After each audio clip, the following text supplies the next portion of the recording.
Bonjour à tous, je m'appelle Camille Guetta et non, je sais que vous vous posez tous la question, mais je ne suis pas la fille de David Guetta. En revanche, j'ai un parcours QHSE très atypique.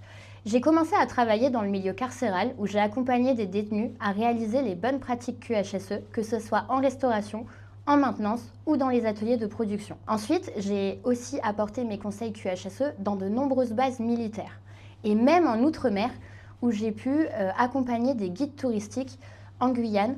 Et oui, du coup, j'ai pu assister à de nombreux décollages de fusées.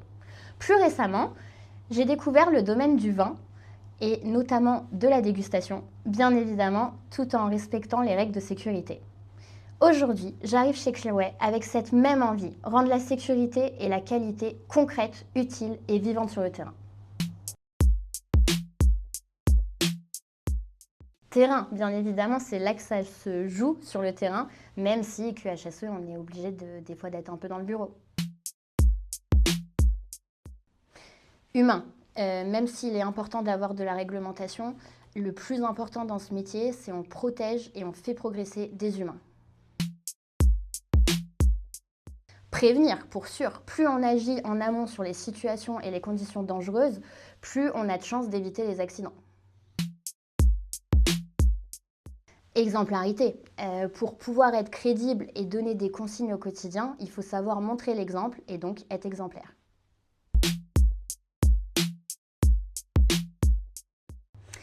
Le premier, forcément, c'était comme je ne connaissais pas forcément le secteur d'activité, c'était vraiment de comprendre le plus rapidement possible les réalités du terrain en passant du temps avec les équipes. Le deuxième, c'est ensuite de travailler en équipe pour standardiser et harmoniser toutes les bonnes pratiques QHSE qui existent déjà, mais aussi proposer de nouveaux standards qui viendraient améliorer les conditions de travail des équipes. Sans casser tout ce qui a été fait depuis le début.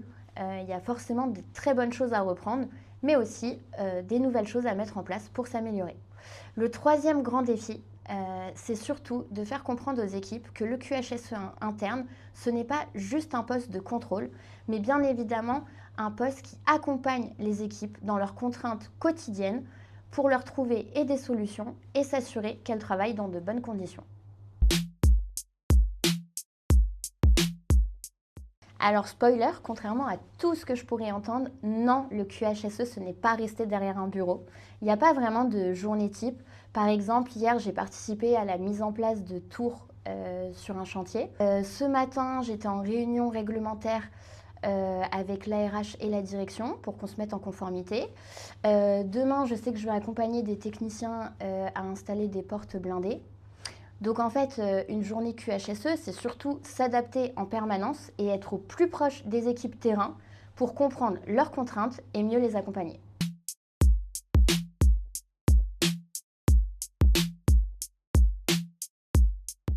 Wow, pas simple, tu m'enlèves tous les mots principaux.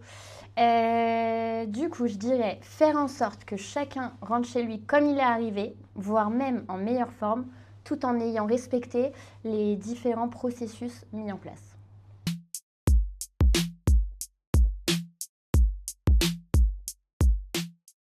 Oui, je pense que ce qui est hyper important, c'est d'avant de vouloir écrire des règles à tout prix, il faut vraiment passer du temps sur le terrain pour comprendre les contraintes des équipes et leur trouver des solutions.